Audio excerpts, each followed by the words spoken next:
Sa pagkakataong ito, hindi ko man nalalagyan ng intro yung ating kwento. Hindi kasi bagay sa mga sasabihin ko ngayong araw. Alam niyo kung bakit? Hindi kasi ako mapakali dito sa bahay kapag may sama ako ng loob. Yung pinilit ko yung sarili ko na hindi makipag-away at hindi makipagtalo at makipag-agrumento sa mga tao. Pero nasagad na ako. Parang naubusan na lang ako ng pasyensya at bigla na lang ako na blanco. May mga encounter ka talaga mga katrabaho na hindi mo alam kung mapapride o bilib na bilib sa sarili no? May mga tao din na may init ang ulo kasi nagtalo, nagkaroon ng problema sa bahay nila o what else. May mga tao na dinadala naman sa trabaho yung problema at saka yung init ng ulo. Ang ending, yung mga katrabaho tuloy, yung napeperwisyo. Aray mo. Eto payo lang Once na mainit yung ulo nyo sa bahay nyo o doon sa tinitirahan nyo o sa anumang anggulo o aspeto, huwag nyo dadalhin sa mga trabaho. Kasi hindi lahat ng mga taong nakikilala nyo o na-encounter nyo ay hindi nyo lubusang kilala. Paano kung halimbawang may problema rin pala? Di, atay na. Atay na kayo.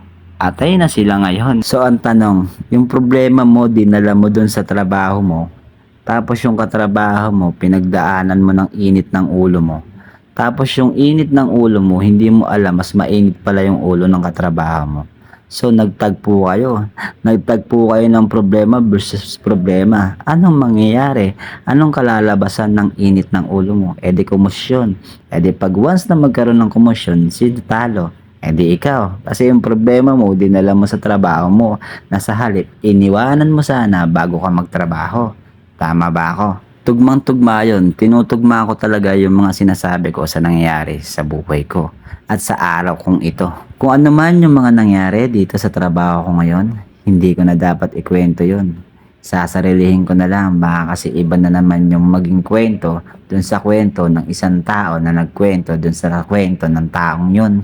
O 'di ba? Puro kwento. Kadalasan kasi nangyayari yung kwento nagiging mali sa ibang tao. Kapag yun nagkwento, tapos ni kwento kay kanto dun sa tao, yung kwento nagiging iba na, may dagdag na, tapos may bawas pa. 'Di ba? Saklap. Pero yun yung pinaka-realidad na nangyayari ngayon. Real talk lang. Kaya sa mga taong bilib na bilib sa sarili, piling boss, piling tagapagmana ng kumpanya, ingat din kayo. Kasi hindi lahat ng tao kakaya-kayanin nyo. May mga taong makakaano sa'yo at makakatapat mo. Sabihin na natin yung iba hindi pumapalag kasi iniingatan yung trabaho. Paano kung pumalag? Hindi nila mahal yung trabaho o hindi nila iniingatan yung trabaho kasi nga sa asal mo na balasubas. O di ba? Kaya sana sa mga taong bilib na bilib sa sarili, kalmahan nyo lang. Masyado kayo papampam Kalmahan nyo yung sarili nyo. Pwede naman kayo magsalita ng maayos Pwede naman kayo magsalita ng maayos at magturo ng maayos, 'di ba? Huwag naman puro sigaw. Huwag naman puro bulyaw. Kasi lahat naman ng tao may tenga at pandinig 'di ba? Pwede niyo silang pagsabihan ng maayos na paraan, i-approach niyo ng tama. Magandang magandang bagay, di maganda pa yung magiging trato niya sa iyo. Hindi ka magiging ay nako, hirap na lang magsalita. Hirap kasi maging matalino Pag naging matalino ka sa dito sa mundo, parang nawawalan ka na ng aspeto Di mo talaga, ang gulo, no? Ay, nako. Etong mga sinasabi ko ngayon, hindi to scripted Hindi to gawa-gawa lang. Totoong nangyayari to sa buhay natin ngayon. Baka sabihin nyo, sumulat pa ako ng ganyan para magsalita ng ganyan. Hindi po, kung ano lang pong lumalabas sa bibig ko ngayon, yun lang po yung sinasabi ko. Hindi niya napapansin na uutal-utal pa nga ako. Kasi kung scripted to at nakalinyada, hindi ako mauutal ng ganito sa lahat ng mga ginagawa kong editing video. Kaya pansinin nyo, lahat ng ginagawa ko minsan nauutal ako. Kasi kung ano lang yung gusto kong sabihin at ipaparamdam ng puso ko sa inyo at ipaparamdam ng totoong nararamdaman ko, yun lang yung sasabihin ko.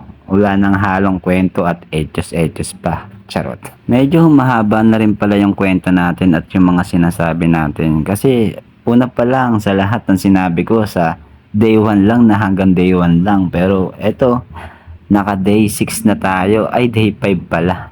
Excited, John? So, hanggang dito na nga lang pala ako at marami pa akong aasikasuhin dito sa bahay ko.